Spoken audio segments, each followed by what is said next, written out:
What's up, Wall fans, common sensors, and social media world? It is me, your favorite podcast host, the one and only Sean O'Rourke, about to come at you with episode 58 of Go Tell to the Wall podcast. It's Thursday night. You know you got nothing else to do.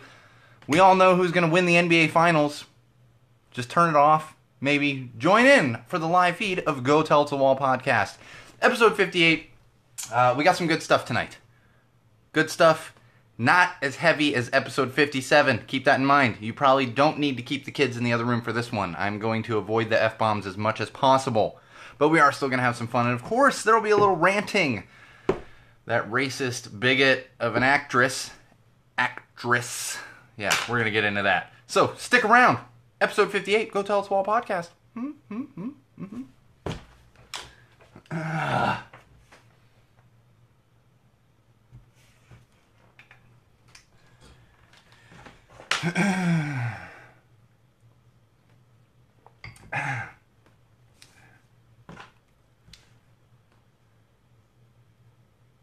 All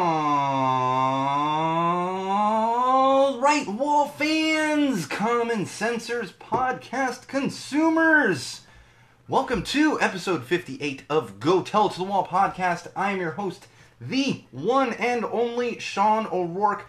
Got some great stuff for you tonight, today, next week, whenever you're listening to this, unless you're watching on the live feed, actually live. Who knows when you're actually listening to it. Interestingly enough, I was looking at some numbers this week, and for some reason, episode 0 has been pushing ridiculous download numbers lately. I don't know. And here's the interesting thing. I gotta go back and listen to episode 0. I don't even remember what the hell was happening in episode 0. I really don't. It's almost 2 years ago. And episode 0 was one where I just walked into a room with a microphone and a computer and started talking. And Go Tell to the Wall podcast was born. So that's interesting. I wouldn't recommend listening. I gotta go back and listen. But I wouldn't recommend listening to episode 0. We probably found our stride somewhere around episode 10. That's when we had all of the things happening and such like that. So, I wouldn't recommend listening to episode 0. But maybe, I don't know, maybe people just want to start at the beginning and that's where they're going, is episode 0, and you gotta get through 57 of them as of the end of this episode, 58. So that's okay. Well, listen to all of them. If you're gonna listen to all of them, then by all means. But if you're looking, if you're just getting a sample size here, episode 0 probably is not the best one to download and listen to as your first. I don't know. All right, let's get into it. Episode 58, Go Tell It to the Wall podcast. We have social plugs as usual. We're not promoting Facebook anymore unless you're watching the live feed. Welcome to Facebook. I think we're going to be moving that live feed over to Twitch. Hearing so many good things about Twitch, so we're probably going to move the live feed over there, but we're not really promoting the Facebook page anymore. However, you can follow us on Twitter at Tell the Wall Pod or at Magic Muppet. That's my own personal Twitter account. All kinds of great nuggets of common sense coming at you just all week. I don't want let's tamper some expectations there. Nuggets of common sense coming at you every couple of days. But follow us there. That's how you can stay up on things.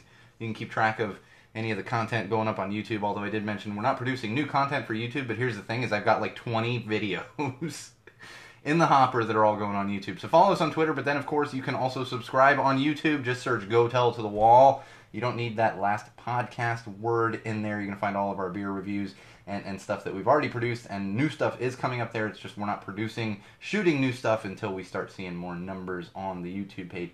Interestingly enough, after I said that last week, the YouTube numbers started growing. I don't understand. Algorithms. Interestingly enough, I had a rant up there about a certain actress who might have lost her television show this week, and that one, of course, started pushing ridiculous numbers because, of course, everyone's searching for that particular person. We'll get into that when we get into some TV, film, books here. And, of course, most importantly of all of those things, social-wise, website-wise, whatever, is SeanO'RourkeLive.com. That's going to take you to all the things I just mentioned, including Facebook, including Patreon, all of those great things. So really, if you're having trouble remembering which Twitter account to follow, where to subscribe, just head on over to SeanO'RourkeLive.com. That's going to take you to everything. You've got links up there. You've got some additional photos, some videos, all kinds of great stuff. SeanWorkLive.com. So check us out. Give us some love on the website. Send a message. I have yet to get like a good message through the website. It all tends to be, why do you hate America? I don't hate America. I love America, and that's why I say the things I do. Hashtag common sense. Maybe I should. Every response. I half the time I don't respond. I just like, no, I'm not going to change your mind. Clearly, you're not going to change my mind because I'm just riddled with common sense. But give some love over there. You know what I'm saying? And of course, right now, I mentioned it on episode 57, we have a little Indiegogo campaign going on right now. If you head over to Indiegogo.com, or just follow the Twitter, it's also on the website. You can get directly to the Go Tell It to the Wall Studio Indiegogo campaign. We're trying to raise a little more money just to get some new gear in here. If we do hit that goal, then we are launching a couple new podcast concepts, including a co-host. That's the next thing. I've been talking about it for so long, but I don't want to bring a co-host into the official episodes. So we're gonna have Go Tell It to the Wall something or other as far as when we bring in the actual co-host. But please go to Indiegogo.com, search Go Tell It to the Wall Studio, or pull the link off of the website, Twitter, even Facebook if you're gonna, or you can find the link on YouTube. For God's sake, we have the Indiegogo video up on YouTube. And if you're so inclined, please contribute. Even if it's $1, we have some awesome rewards up there. You can get yourself a nice Go Tell It to the Wall sticker. They're out of hand. I'm actually going to show the live feed here. These are the brand spanking new Go Tell It to the Wall stickers. They're very similar to some that you might have seen out in the world, but these are the fancy new, like full. I don't know, whatever. Sticker Mule. I should have just pulled their stuff. They're fancy stickers. They're nice. You can put them on your car, and they're not going to go anywhere. It's not going to fade or anything. And then just all kinds of things. You can get on our official wall of donors that's going up in the studio here once we finish our Indiegogo campaign, if we do hit our goal.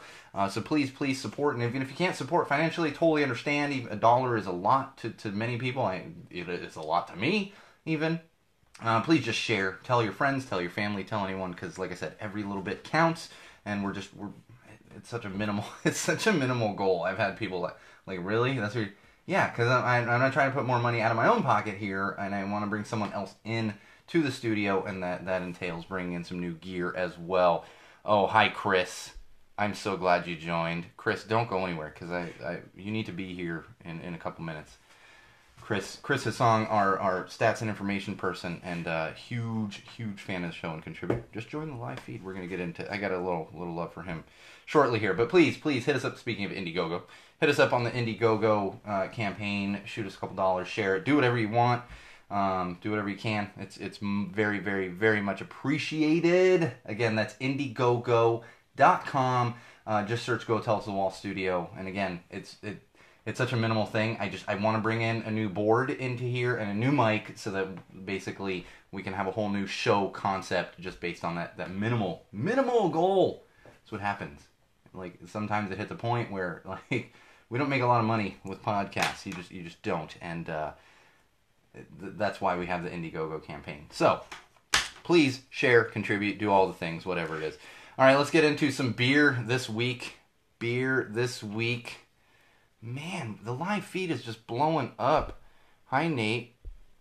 Hi, Darshan.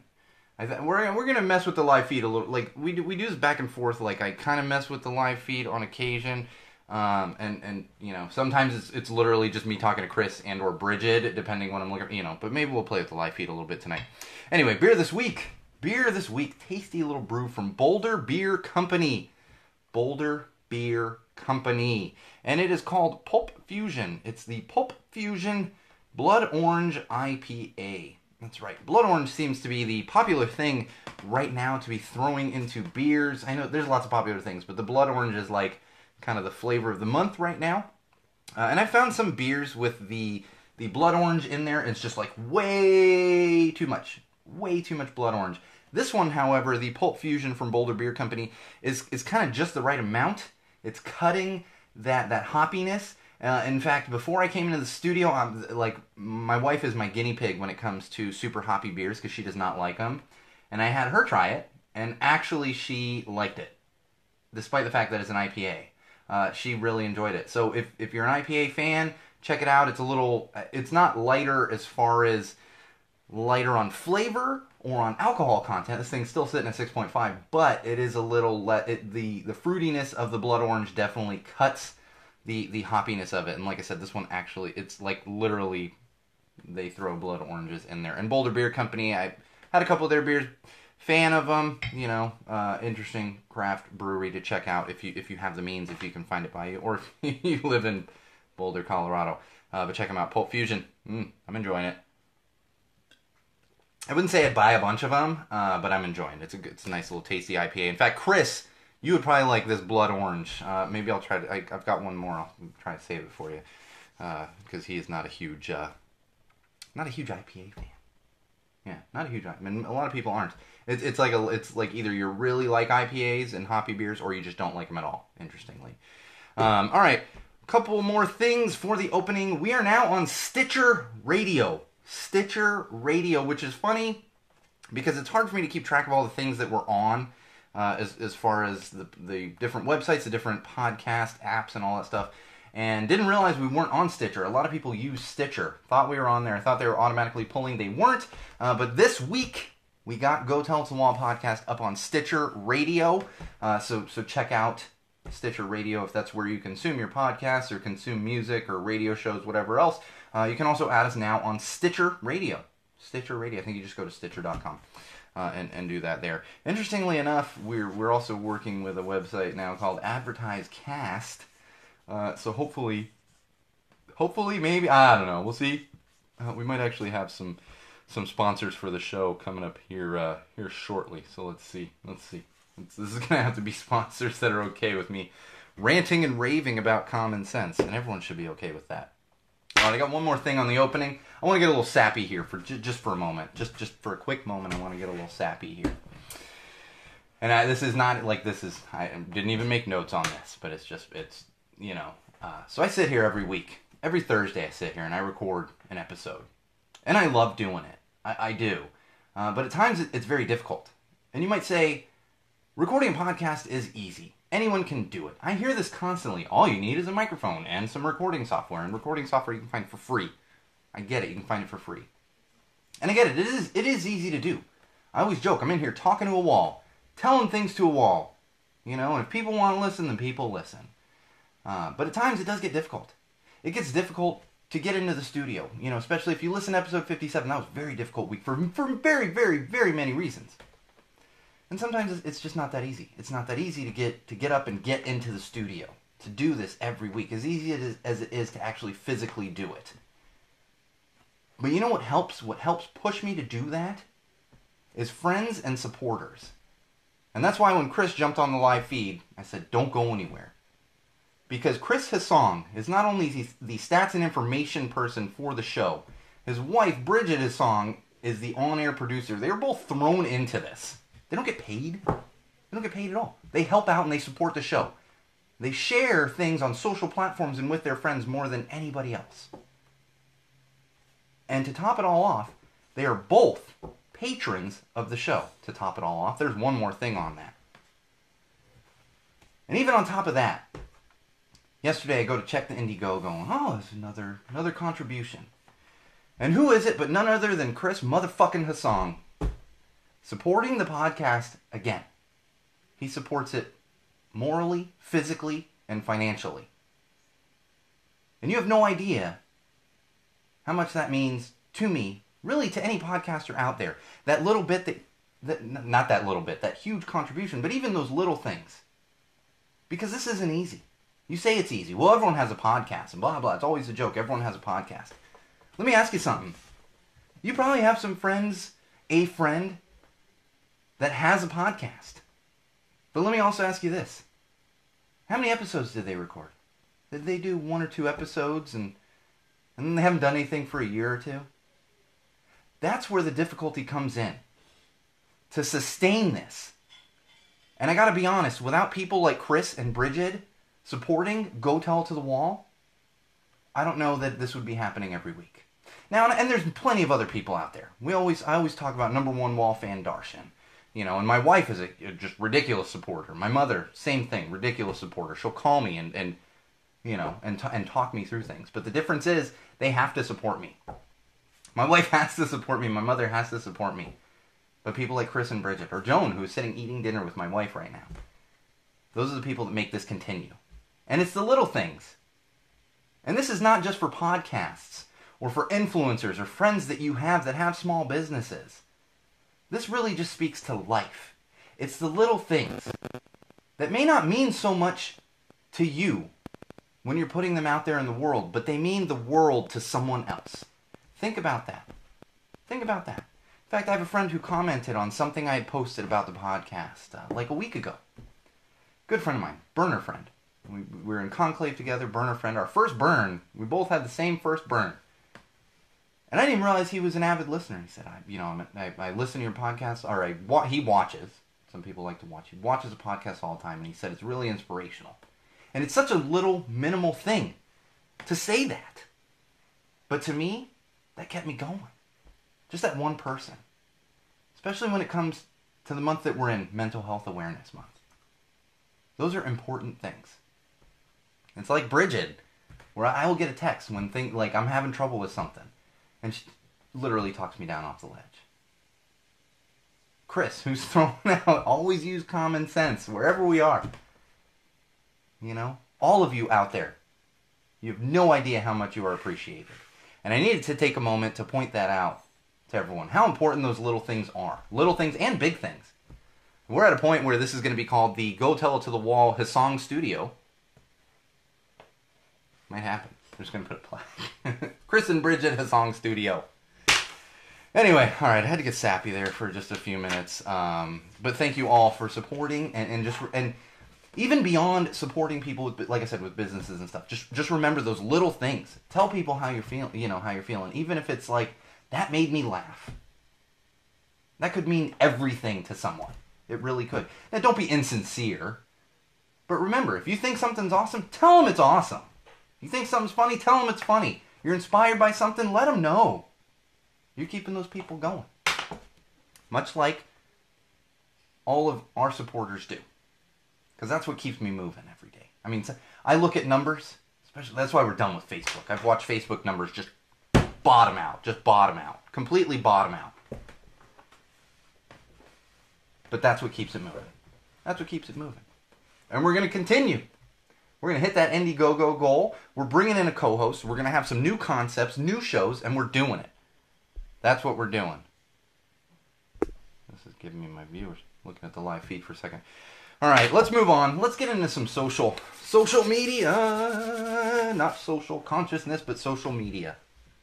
All right, so I got some funny ones, luckily, because after last week, where we got a little intense on the social section, I got some funny ones this week, and an interesting little tidbit that I threw into social. Probably could have gone into tech as well. Actually, I don't think we have much. Yeah, we'll get to that point. So, one of the first hashtags I was looking at this week is hashtag signs of a spoiled child. And I want to give you a couple of my favorites that I found as I was looking through these things. First one would be Twitter rants. Hashtag signs of a spoiled child, Twitter rants. This one also features a photo of the Orange Menace making a very ridiculous face, so we all know where they were going with that one. Because clearly here's the thing, the biggest spoiled child in this country right now is the Orange Menace, and we all know it. Biggest spoiled child in the country right now. However, I got two just ridiculous funny ones. I laughed out loud on both of these. So the first one, hashtag signs of a spoiled child, you left them unrefrigerated for too long. And this one's extra funny because the dude... it's a guy, David. His Twitter handle is the scrambled egg, and it's like, do you just go around with like egg puns and jokes all the time? I mean, this one made me laugh, like out loud. But do you just go around with egg puns all the time? I don't know. And the other one I liked, my butler is typing this tweet right now. Hashtag signs of a spoiled child. Yes, yeah. If your butler is tweeting for you or your child, you probably got a spoiled child. Nothing wrong with having a butler. Please don't send me hate mail about I have a butler and my child isn't spoiled. I'm sure that's fine. But you know what? We're having some fun here. Oh my gosh, I cannot find my... There we go. All right, moving on. Hashtag my browser history in 5 words. Hashtag my browser history in 5 words. Now this one I also found funny. This one I couldn't tell if it was funny or kind of depressing. because it could go either way. So hashtag my browser history in 5 words, how to sell a kidney. Now, if that's a joke, it's really funny. However, if the dude was actually Googling that, then I feel kind of bad for him, because I think it's a dude. I'm so terrible with using, like, dude. I mean, dude can be a guy, woman, or man, or whatever. But, like, I tend to say guys all the time, and it's like, it's just one of those words. Anyway, the other one I really liked was my browser history in 5 words, cat memes and cat gifs. And you know there are plenty of people out there where their entire browser history is cat memes and cat gifs. I would like to say I can relate. I don't do I always tease on the cat videos, but it's fine if you enjoy the cat videos. I totally understand. And the other one I found, Urban Dictionary, comma, maybe some porn. Yep. Let's call it like it is. All right, another one that I found today, May 31st, 2018, and I found this super appropriate because today is the last day of Mental Health Awareness Month. The month of May is Mental Health Awareness Month. I'm wearing my purple beanie tonight because purple is the color for mental health awareness. And this one, I'm not going to even go into like all of the different, I'm not going to go into all like actual specific tweets here. But today is hashtag National Smile Day. And this really goes back to what I was just talking about. It's those little things. Smile. Just throw a smile on your face. And I'm so guilty of this myself. I mean, if I get in a bad way, if I'm having, I don't want to talk to anybody. But sometimes I find if I'm out walking or something, someone just gives me a random smile, I'm not gonna say it turns my mood around, but it definitely improves it. So remember that. Wall fans, common sensors, podcast consumers, smile. Smile every day. Not just because it's National Smile Day, but smile. You might brighten someone's day. You might. Maybe you won't, but nothing bad's going to come of it. Just try and smile. I know, it sounds like a terrible... It doesn't even sound like a terrible inspirational poster. It just sounds like that's something that would be on there. I'm not even being good enough to be... saying it well enough to do a inspirational poster, but just smile. Put a smile on your face. Make the world a better place. Oh, God. Deep cut. Oh, you know what? Here's the thing. If someone can recognize that one, put a smile on your face, make the world a better place, where I just pulled that from, you can come sit in the studio for 2 episodes. Tweet me. Where did that come from? Bridget, you probably know. So don't spoil it. All right, moving along. I have some more interesting news on social, and this one is not hashtags. But it's an interesting tidbit, and we kind of knew this. We've known this for quite a while, and that would be the deterioration of Facebook usage among teens, like true teens, not just like not like 18-year-olds, but true teens, like 13 to 17. Well, not just blah, blah, blah, blah. Sometimes I mix up my words. But true teens, like living at home teens, 13. This is a survey done with 13 to 17-year-olds. We've actually got some interesting numbers here, because this is something we've known. Like I said, we've known Facebook's not cool anymore. Facebook's for your parents. Like, that's what it is. It's like, trust me, I like the generation just ahead of me, like my parents' generation, they're all about the Facebook. Constantly on the Facebook, and I'm on there because I'm usually researching some show stuff or whatever else it is. Posting and telling all of you people to actually subscribe and listen to the damn podcast, Anyway, but I have some interesting numbers, like I said. So what we're looking at right now is this survey that was done among 13 to 17-year-olds, is that only 51% of them use Facebook. Use it, like, at all, use Facebook. However, 85% from this survey, 85% use YouTube, 72% use Instagram, 72, and 69% use Snapchat. And I just found that really interesting, and we're seeing here just the shift. Now, if I don't want to say old enough, like it hasn't been that long, but if you're at a certain age right now where MySpace was a thing for you, it was a thing for me for like 5 minutes. I was so reluctant to get on it, got on it, and then like a week later people were like, "You're not on Facebook?" Like, what the hell is Facebook, dude?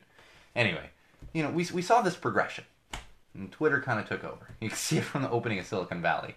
Like the Twitter sign on Silicon Valley has just gotten bigger and bigger. Don't worry, Chris. I'm on the Facebook too. Facebook. I found Facebook. I think it is at the point for like family photos. The thing I do on there the most is post like photos of my toddler, so that the rest of the family can see. But it's interesting. We'll see how these social media trends kind of how they continue to move along. It's definitely going to be interesting. But I just found that interesting that we're seeing a definite, like you can see the actual numbers here, as opposed to just like the rumors and like the jokes of, oh, Facebook is for your parents, like that type of thing. So anyway, all right, let's move along. Oh man. So, NoFX, Fat Mike. We've spoken well about Fat Mike on this podcast in the past, and in fact, we have had the Punkin Drublic Hoppy IPA. We've had that on the podcast. We have a beer review of it up on the YouTube channel. Well, some news broke this morning, and thank you to Bridget, our on-air producer, who actually pointed it out to me this morning. Like first thing in the morning, I'm like, oh god, what's going on here? So NoFX played a show at Punk Rock Bowling in Vegas. If you're not familiar with Punk Rock Bowling, they do this thing. It's like a bowling event, and some of the artists and musicians will actually bowl, but you can go bowl, and then they have bands, like it's punk rock bands. It's a whole thing. It's really cool. It's a cool thing. So they're playing Punk Rock Bowling in Vegas. And of course, and I'm not going to get into the minutia of how this came up, but there was something about Muslims and however they got to that point. And one of the other members of the band, not Fat Mike, said only country fans, this is, and I quote, not a direct quote, but only country fans get shot in Vegas. Yeah. Or no, here's the direct quote. And I quote, I guess you only get shot in Vegas if you are in a country band. And then Fat Mike turns to his bandmate and says, at least, and this is, I quote, at least they were country fans and not punk rock fans. And of course, there's actually a video of this. The crowd booed him. Rightfully so. Because here's the thing. This is never something you joke about. In fact, I was just talking to Joan about this before I came in the studio. NoFX is a band that rides that line. They've always ridden that line. This is a band that has a song called My Vagina. They've ridden that line. But this is somewhere you cannot cross it. You can't make jokes about people being murdered. I don't care who they are. You all know how much I hate the Orange Menace. If he was assassinated or killed, whatever it is, murdered, I wouldn't get on here and joke about it. And that's probably the person that I personally hate the most in the world right now. Wouldn't get on there and joke about it. So Fat Mike was dead wrong here. NoFX was dead wrong. So I'm no longer a NoFX fan. I've been a NoFX fan for a very, very, very long time. Won't be supporting them anymore. Just won't do it. And the interesting thing is, I immediately thought of Stone. And I said, oh my god, Punk and Drublic. They have a relationship with Fat Mike, NoFX, and the Punk and Drublic Festival. Well, I kid you not. Within an hour of this news breaking about Fat Mike, Stone released a statement. They cut ties immediately with NoFX and Fat Mike. Immediately.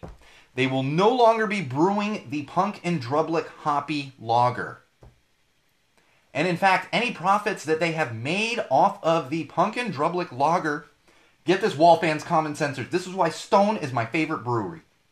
San Diego Brewery, Common Sense Brewery. All the profits from Punk and Drublic Hoppy Lager are being donated to the Las Vegas Metro Police Department Foundation. And they are actually providing counseling for victims and for people affected by the Route 91 concert shootings. So good on you, Stone. Thank you. Because here's some good coming out of this. Because we see how good Stone is and how socially conscious they are. And in fact, I want to give you this quote from Stone direct quote from Stone, and I quote, "We apologize to the fans of the beer itself, but know that we make this decision out of respect to all. Punk rock is cool. These callous comments were the furthest thing from it." Reading that earlier and just now gives me goosebumps. Honestly does. Gives me goosebumps. It's my favorite brewery. Standing up for what's right. No hesitation. Standing up for what's right. So good on you, Stone. NoFX and Fat Mike. Just go ahead and give up. Just go ahead and give up. You're not going to be able to play any more shows. You're not going to be able to record any more music and have people actually want to listen to it. So unfortunately, just give up. Because there's no excuse. No excuse for joking about people being murdered. There never is. There never is. Unless you're Roseanne Barr. And then, we'll get into that in a few minutes here. One more thing I want to mention is new music from Bastille. Bastille, if you're not familiar with Bastille, highly, highly recommend checking them out. They are not the crappy punk rock that we usually talk about on this show, but they are a fantastic band, and they have new music. There's not a new album out yet, but they have a new single out called Quarter Past Midnight. I cannot recommend Bastille enough. I just can't, because they're a fantastic band, and the Quarter Past Midnight single that just came out in the video, definitely check them out. Check it out on YouTube as you're heading over to the Go Tell It to the Wall page. Check them out. Check them out their music. Check out everything there is about them, because like I said, I cannot recommend Bastille enough. It's just fantastic. Fantastic music. I don't think I've ever really talked about them on the show either, which is an oversight on my part. It has been a good week, Chris. It's been a good week for taking out the trash. We're going to get into some of that in just a few minutes. Alright, TV, film, books. TV, film, and books. Man, I'm fading a little bit this week. I gotta be honest, Wall fans. I think it's just been a busy week or so, and that's what it is too. I've been pulling live events. That's what it is. I've been pulling live events. I'm booked again tomorrow for a little live event down in the Pacific Palisades. For those of you not in the Los Angeles area, yeah, that sucks for me. Only sucks for me because I got to drive the Pacific Palisades on a freaking Friday. Outside of that, it doesn't really suck. It's the commute that sucks. You know, it takes me 20 minutes to go 2 miles. Sometimes here in Los Angeles, I'm not. That's not even an exaggeration. If anything, it's an under exaggeration. All right, let's get into some TV, film, books. So, Happy Time Murders. You know, this is crazy. I hadn't mentioned this one on the podcast yet. Happy Time Murders is a new film coming out, starring Melissa McCarthy. I believe also produced by Melissa McCarthy, written and produced and possibly directed. I have to check. Nobody quote me on the actual director there. By Brian Henson. Oh my God. Oh my God. If Brian Henson puts his name on anything, I'm watching it. It could be him sitting at a desk writing. Okay. Oh, I'm there. I'll watch it. But this Happy Time Murders is, it's, their tagline is No Sesame, All Street. And this is raunchy Muppets at their finest. I'm bringing this up twofold, because prepare yourselves for this film, because I've talked about Puppet Up on the podcast before, and this looks like it's Puppet Up on the big screen with Melissa McCarthy. Who doesn't like Melissa McCarthy? It's hard to, it's hard for me to see ways you could not like Melissa McCarthy, unless you're, what's his face, Sean, whatever. I don't tend to keep track. I don't care what that guy's name is. The old press secretary, you know. Then maybe you're not, liking Melissa McCarthy too much. So I'm ridiculously excited about this one. But I also bring it up because the producers of Sesame Street actually levied a lawsuit against the producers of the Happy Time Murders over the tagline of No Sesame, All Street. This actually came up like a week ago, the lawsuit. The Happy Time Murders trailer came out 2 weeks ago. Check out the trailer. Definitely do the Red Band trailer, and don't watch it with your kids. Especially if your kids watch Sesame Street. And because there's no brand confusion here with Sesame Street, but if your kids only see Muppets on Sesame Street, then it might be a little weird. So the lawsuit came up like a week ago, where the Sesame Street producers, and I'm not even going to say creators, because the Sesame Street characters were created by Jim Henson, the father of Brian Henson. Thank you, Chris. Sean Spicer. God, how was I blanking on that name? Spicy. It's, like, once they're gone, I just put them out of my head. I'm like, you're trash. You're trash. Put them out of my head. So anyway, like I said, Jim Henson actually created the characters for Sesame Street. So it's not, okay, brand confusion, whatever. Well, it got in front of a judge just this week. Got in front of a judge. And the judge tossed out the lawsuit. Tossed it out and said, you're crazy. You guys don't own the copyright on Sesame or Street because it's, again, no Sesame, all Street. They don't own a copyright on, And clearly there's no brand confusion. This is like when we were talking about the two Dr. Dre's. One's a gynecologist, one's a rapper. This is an R-rated film. The Sesame Street, I was just about to say PBS. Sesame Street is not on PBS anymore, it's on HBO. Sesame Street's on HBO. They're very different. Very, very different shows. This would be like filmmakers going after, traditional filmmakers going after pornographic filmmakers for like stealing their similar to, come on. So Happy Time Murders going to continue. They're going to still continue using the No Sesame All Street tagline, I'm sure, and I'll be counting down the days. Man, counting down the days. Alright, before I get all ranty and stuff here, one more little tidbit of news, and I only bring this up because I talked about it last week, and that was a little show called The Middle. The Middle, that ended its entire series run last week. Well, ABC just announced they've actually got a spin-off of The Middle that they've announced that they're working on. It's in development right now, and it's actually going to revolve around Sue, the middle child, the daughter of the family in the middle. It's going to revolve around her. I'm sure we're going to see some Patricia Heaton, as well as the actor who plays Mike. And this is what's so funny. I'm about to call myself out on this right now. The actor who plays Mike is like I totally know his name, but I never like actually use his name. So I just know him as the janitor. And like my wife, like I'll be like, oh look, it's the janitor, and I don't mean in that insulting way. I absolutely love the actor. But he played a janitor on a fantastic show called Scrubs. God, if you're not familiar with Scrubs, just go Netflix all of it because it's all gold, except for the last season where it was no longer Zach Braff. But just go Netflix. It's all gold. Anyway, so that's why I'm blanking on his name. But he was the janitor from Scrubs, and he's also the father on The Middle. So that's going to be interesting. I don't know. These spin-offs, they kind of can go different ways. Grownish really crashed and burned, although Blackish is kind of still going on. And remember all those spin-offs, like there was going to be spin-offs from Seinfeld. There were spin-offs from Friends and all. Nope, didn't work. So we'll see what happens. Oh man. Oh, that's when we crack the knuckles for what we're moving on to. Get a little sip of my Pulp Fusion Blood Orange IPA. Oh, we had some news this week. Some news. Roseanne Barr.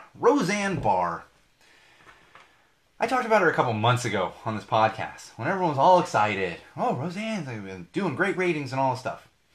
Check it out on the YouTube channel. It's still there. It's there. In fact, it's doing ridiculous numbers this week because people are searching for Roseanne stuff. You'll see what I'm talking about, like the fact that I called this out before. Well, people lost their minds, and I'm not even going to quote her tweet. She had an extremely inappropriate tweet directed at somebody that worked under Barack Obama. Directed directly at her. God! Directed right at that woman who worked under Barack Obama. Well, everyone lost their minds right away that morning. Lost their minds. And it didn't take ABC that long to cancel her show. Like, pretty quick thereafter, ABC announced they were canceling Roseanne. Which, good on you, ABC, for canceling Roseanne in the first place. But you get more of a golf clap. And why do you get really a golf clap instead of a uproarious applause? That tweet was extremely offensive. Extremely offensive. However, ABC knew what it was getting. ABC knew that Roseanne was a bigoted racist and a raging Orange Menace supporter. Now, you can be an Orange Menace supporter, and that's fine. A friend of mine on social platforms earlier had a joke about, well, give him a bag of cocaine and his Twitter and see what happens. But, there's a difference between at the time, an Orange Menace supporter like Tim Allen, and someone who's just blatantly throwing racism out into the world. And yes, this was an incredibly insensitive and racist tweet that she put out. However, there's an image that she tweeted a while back. And I encourage you to Google it, because she tweeted it. And we know this isn't photoshopped or anything. She tweeted it. It is Roseanne Barr dressed as Hitler. Say, oh, was it a Halloween party? No. Dressed as Hitler, smiling, and holding a cookie sheet full of gingerbread Jews. Gingerbread Jewish people. That she was pulling out of the oven. Think about that, wall fans and common sensors. Yeah, good on ABC for pulling the plug when they did. However, the insensitivity to Jewish people, that was okay. You were still okay to put her on the air at that point. Because here's the thing. I read the tweet. Incredibly offensive. Incredibly insensitive. Nothing compared to dressing like Hitler and putting Jew gingerbread cookies in the oven. That's nothing. So we're all applauding ABC, and yeah, okay. Because they were making money. They were making money. But you know what's interesting? Their stock dipped. About an hour before they canceled Roseanne, their stock dipped. That was actually before the cancellation. So, I'm not trying to call out ABC or anything. I mean, I am, but I'm not. Good on them. However, you knew what you were getting. That's the thing. You knew what you were getting. You go out and adopt a lion and put it in your backyard and it eats your kid. You can't, oh man, I had no idea that was going to happen. It's a fucking lion. She's a racist bigot. What did you expect? Like, honestly, what did you expect? And she continued. She apologized, but then she started retweeting all this insensitive stuff, fake stuff, photoshopped stuff. I got no sympathy for you, Roseanne. And I got no sympathy for John Goodman. And I got no sympathy for, oh my God, Sarah, blanking on her name. The middle daughter on Roseanne. Blanking on her name. Got no sympathy. The people I do have sympathy for is the entire crew that is now looking for a job. And here's the thing, ABC. Fortunately, it was off-season. But if this had happened, if this was a fall release for Roseanne, and you would have had to cancel the show with the same timeline you did here, like 2 months into the show, you would have really left that crew out to dry. Here, at least, we're off-season, it's summer, and hopefully most of them can day play. But by starting a show, and knowing that you were putting a racist bigot in there, you essentially knew that eventually this was going to happen, as far as I'm concerned. And you handcuffed a lot of that crew, who put their time and energy into this, thinking it was going to be successful, which it was, and now they have to find something new. Again, luckily it's summer, and hopefully most of them will day play, do something else. No, not Sarah Chalk, Bridget. Maybe I'm just, oh my gosh, not Becky. The middle. She was the producer on the show, and I'm just totally blanking on her name. Apologies, Wall fans, but the dark-haired one, and now I can't even remember her name on the show. She's the one that's with Johnny Galecki on the show. Thank you, Sarah Gilbert. Thank you, Bridget.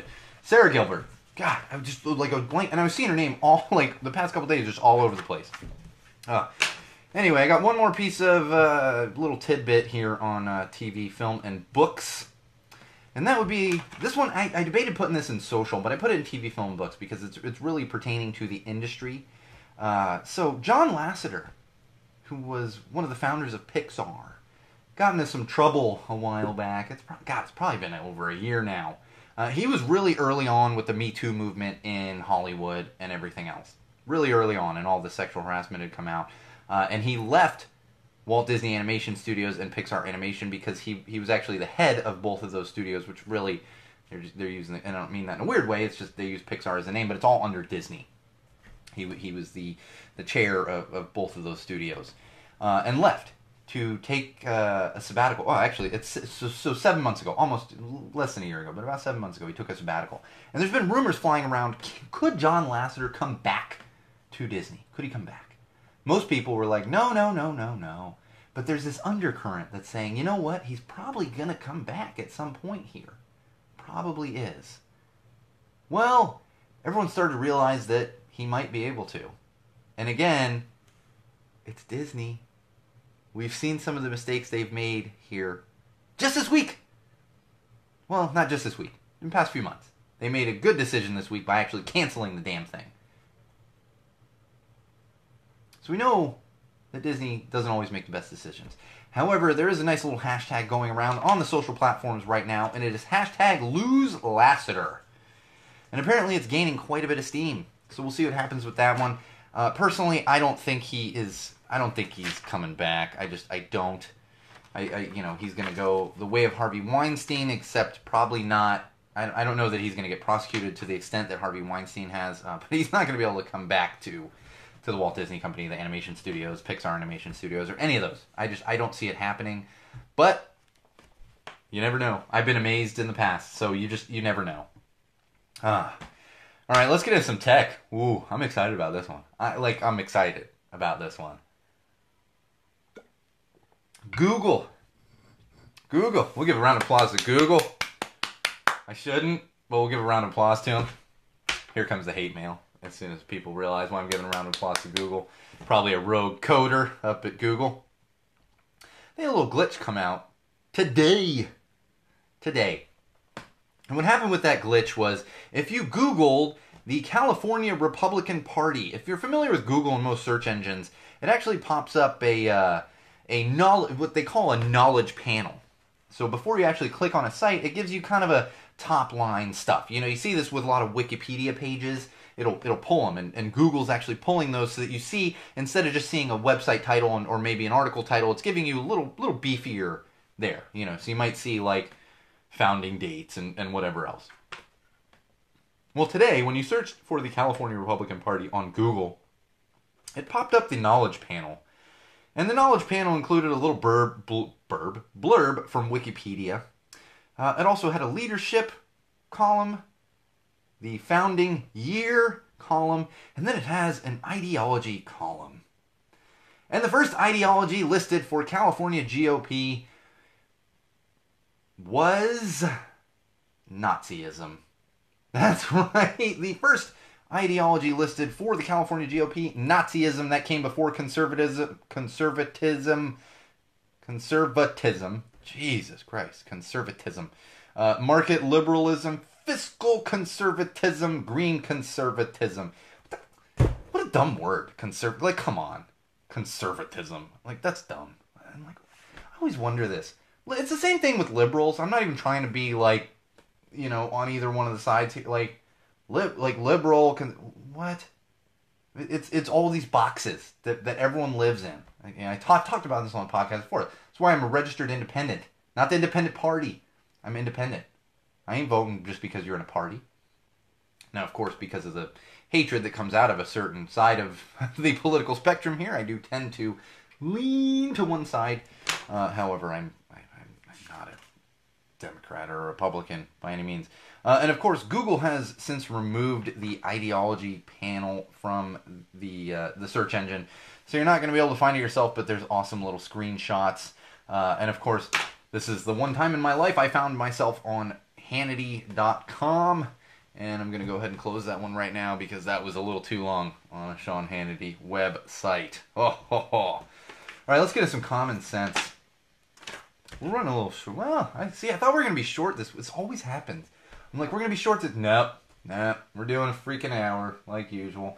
Freaking, like it's a bad thing. It's fine. I just thought I was going to be too short on energy. Doing live events and everything else is just going crazy. Getting these stickers produced and getting those out into the world. Chris, I don't know if you guys, Chris and Bridget, I got stickers for you. I don't know if you saw them earlier. Oh, getting these out into the world, And if you're interested in having a sticker, you're not seeing me personally, definitely head on over to the Indiegogo page. And, for a minimal donation, you can get yourself a sticker. For an even bigger donation, you can be on the wall of supporters. Yeah, let's see how that goes. All right. Oh, and one more note on the California GOP. Here's the thing is, if you're offended that the ideology of Nazism comes up, you know what? Maybe stop supporting Nazis. I don't really feel bad for you here, because that's the thing is the President of the United States of America, the Orange Menace, who happens to be aligned with your party, has clearly, this isn't even a question, clearly spoken out in support of Nazis. I mean, he did it. Charlottesville. He did it. Very fine people. Very fine people. There you go, Google. Just change Nazism to very fine peopleism. Right? Right? That'll make everyone happy. Very fine peopleism? Is that even a word? Peopleism. Oh, write that down, Bridget. Peopleism. I don't even know what that means. But sometimes... That's the thing, is I make these notes, and then I come back the next day, and I'm like, what the hell was I talking about? Sometimes it's gold, like Trash Tag, which we didn't come up with, but hadn't heard of it. Sometimes it's gold. Orange Menace, that, like, copyright. You know, not really. Orange Menace, I'm sure other people are using it. But peopleism, that's probably not going to use that one. Probably not going to be a Go Tell It to the Wall term. But I'm going to write it down anyway. I'll look at it tomorrow and be like, what the hell was I talking about? Then I'll go back and listen to the podcast and be like, oh yeah, no, it's not funny. It's not funny.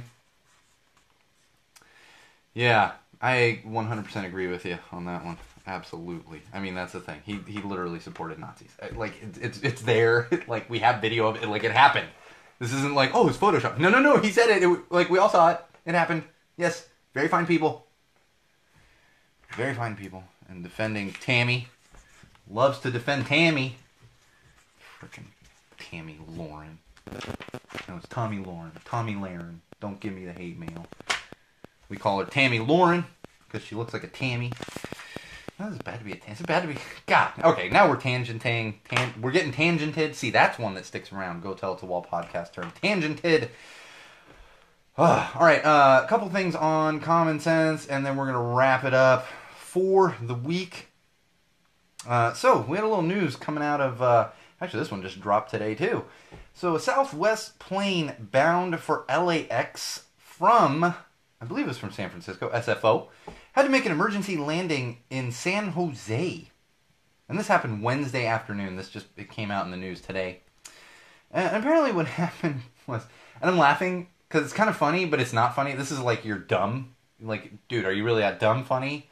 And then it's kind of funny just because, like, there is apparently people that, like, that dumb. But, I mean, if I'd been on this plane, I'd be so pissed. I hate flying. And if you're going to put me through another landing and takeoff just because some idiot, well... Apparently some idiot on the Southwest flight decided to go to the lavatory and light up a joint. Decided to go to the lavatory and light up a joint and push some smoke, set off the smoke alarm, push smoke out into the cabin, and of course people smelled marijuana because people know what marijuana smells like. Now, if you're not familiar with California, wall fans, common sensors, let's unpack this for a minute. He was going from San Francisco to LAX. It's been a while since I've made that flight. Actually, I don't think I've made that flight. I've done San Diego to SFO. And I've done San Diego to San Jose. And that's like an hour-long flight. So LA, or San Francisco to LAX, you're looking at like less than an hour flight. Less than an hour. Now, we at Go Tell It to the Wall podcast are huge proponents of medical marijuana and even recreational marijuana. However, if you can't go that hour on a plane without sparking up a joint, you do have a problem. You do. On top of that, because here's the thing. You always hear about this, and I've talked to people that have I've never done it, that have flown with marijuana, flying to states where they don't have medical marijuana or recreational marijuana. So it's like, okay, you need to get it there. Here's the thing. In California, we now have recreational marijuana. You don't even need a medical verification like you did up until this past January. This dude was flying from San Francisco to LAX. Within the state of California. Couldn't make it like an hour without smoking a joint. And it's not the excuse of, well, I had to bring some marijuana. No, dude. You can get off the plane at LAX. It's probably going to take you... It's going to take you like... I mean, I don't go down... I don't know about how many there are around LAX. But, you know, once you get out of LAX, it's probably going to take you 20 minutes to find a place. You just go get some recreational marijuana. Call it a day. Instead of grounding an airplane. I mean, come on. And as if Southwest didn't have enough problems to deal with windows flying off, cockpit windshields breaking and all this other stuff. Now they got to deal with dumbasses apparently smoking joints in the lavatory. Like, I don't understand. Like, this one I just don't... Like, I don't understand at all. Like, if you were flying to Australia from LA, like, I still wouldn't understand, but it's like, alright, dude, it's like a 12-hour flight. Like, okay. Like, okay. Freaking hour-long flight. You can, like, buy marijuana when you land. I don't get it. Like, really? You do have a problem. You do have a problem. Marijuana is not chemically addictive, but if you can't make it to a flight, you have a problem. You have a problem. And if it's an anxiety thing, here's the thing. With flying anxiety, because I use medical marijuana for my mental illness. I do. With flying anxiety, medical marijuana does not help in that situation. It does not help in that situation. If you have that much trouble where you need to take something to fly, like, honestly, between me and all of you Wall fans out there. Oh, that's interesting. That's a good point. Take something... not something more powerful, but something, like, really, like, take a Valium, take a sleeping pill, whatever it is. Marijuana is not going to help you there. I think they're actually, that's true, too. Two good points. I think he's actually just getting hit up, because it's actually a federal offense to smoke on a plane. So I don't think he's getting hit with any kind of arrest for the marijuana itself, but I do believe he's going to be hit with it's a federal crime to light up anything in a laboratory or on an airplane. And that's a good point too. If you really do need to, like, smoke to fly, and especially again in California, you could be in the smoking section at the San Francisco airport smoking a joint before you get on the plane. Do it before you get on the plane. Right? It just makes sense.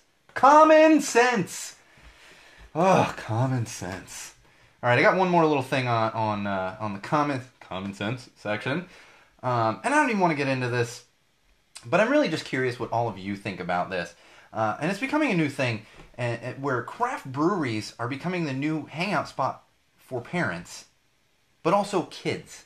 And I've seen this a lot around Los Angeles. In fact, at Golden Road Brewery here in LA, it's been a while, and it might have been removed since then, but it's been a while. They actually have like a little dog area where you can take your dog to go to the bathroom. I almost said potty. You can tell I got a toddler home. You can take your dog to go potty.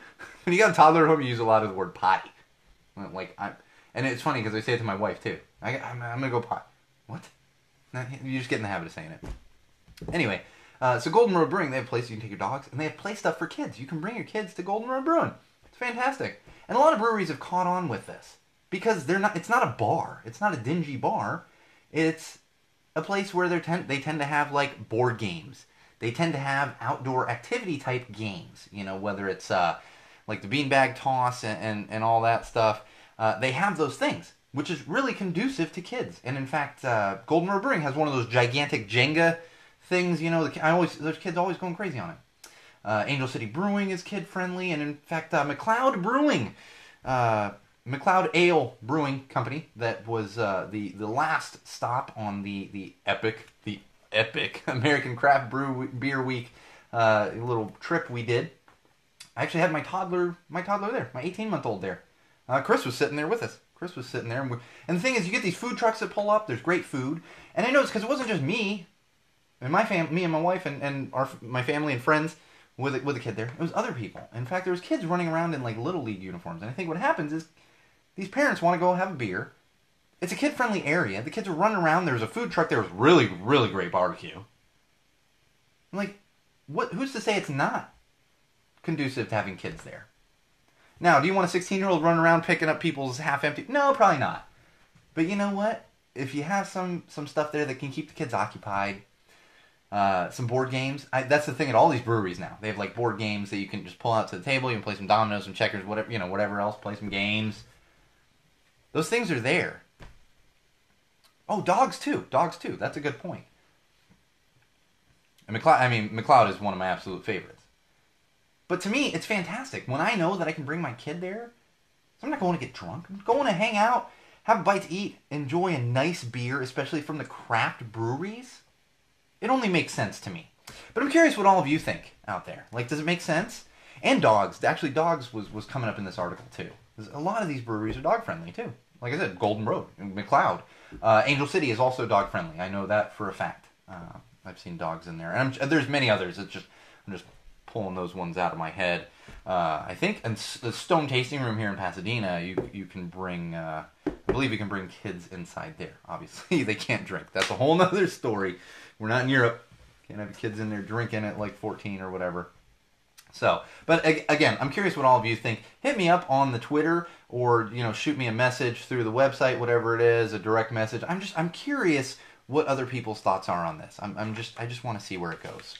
So, all right, one last thing I want to talk about. Today is May 31st, 2018. It is the last day of Mental Health Awareness Month.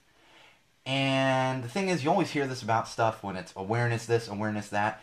And when the month ends, that doesn't go away. As far as I'm concerned, and this is just me personally, I'm not saying it should be this for all of you. Every month, every day, to me, is Mental Health Awareness Month. That's why we talk about it on the podcast. That's why I'm open about my struggles with it, with OCD and OAD, in the hopes that we can help remove that stigma. So while you've been talking about those things and posting those things for the month of May, remember, for a lot of people out there, it doesn't go away because the month of May is over.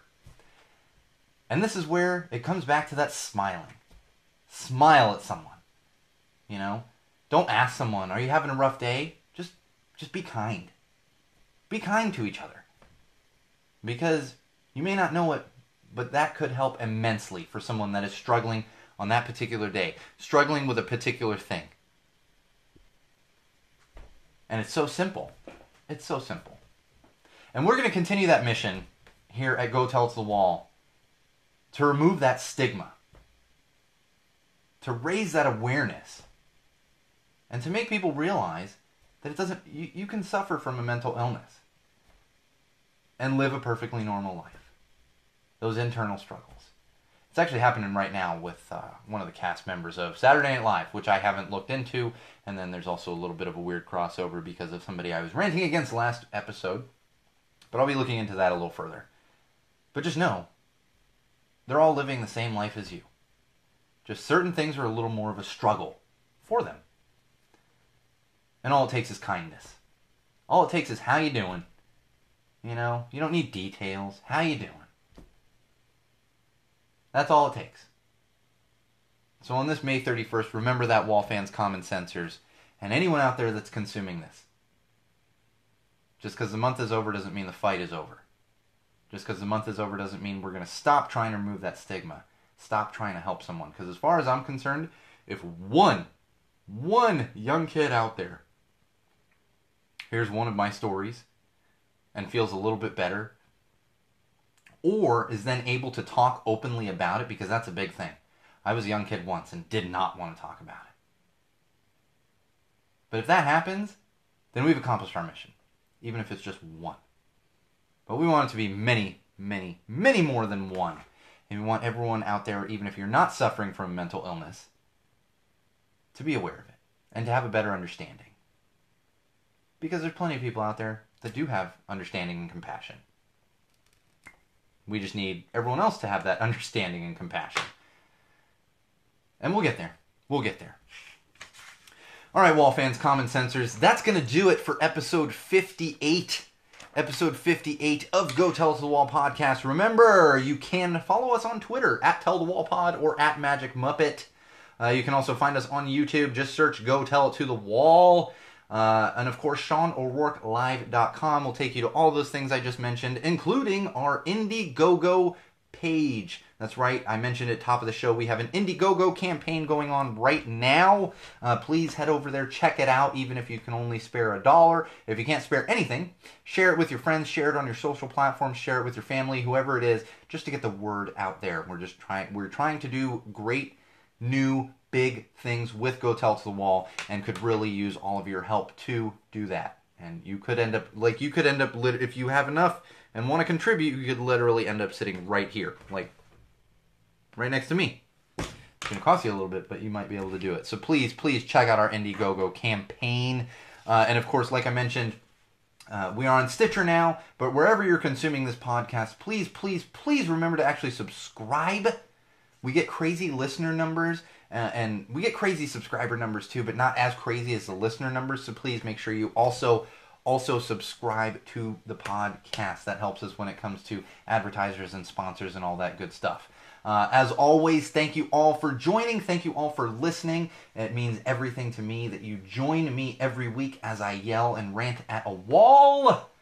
And of course, I am the one and only Sean O'Rourke. This has been episode 58 of Go Tell It to the Wall podcast.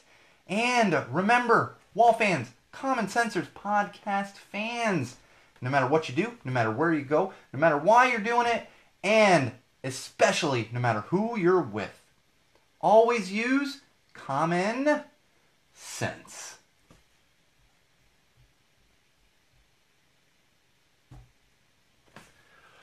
All right, wall fans and social media world, thanks for joining. I'm so beat, and this isn't like where I'm just like, I can't do this anymore. I'm just like, you know what? I gotta go lay down for a few. I'm gonna finish up tonight, but I gotta just get some rest. I got another freaking live event tomorrow. But please remember, check out the Indiegogo page if you can. Please, please, please contribute anything you can. And even if you can't, please share it. Tell your friends. Everything else. Every dollar helps. Every dollar helps. And I want to send out more and more of these hot off the presses stickers. Like, these are brand freaking new stickers. Like, I haven't even opened this one yet. So please share all that. And remember, subscribe, do all the things. Follow us on Twitter at Tell the Wall Pod and at Magic Muppet. And I don't know. I think that's it. I'm so exhausted. Check out Boulder Beer Company. Not sponsored. They don't give me any money or beer. If they just gave me free beer, I'd talk about them all the time. Every episode. Boulder Beer Company. No, I'm just kidding. Probably. Well, maybe we would. Who doesn't like free beer, you know? All right, that's going to do it. We'll be back next week. Same wall time, same wall place. Probably at our normal earlier time. We were a little late this evening. I'm going to go hang out with my friend Joan now before she heads up to Alaska tomorrow. You know, that's important. Always nurture those friendships. And remember, wall fans, Common Sensors, social media world, no matter where you go, no matter what you do, no matter why you're doing it, and especially no matter who you're with, always use common sense and never forget the Bridget Freeze.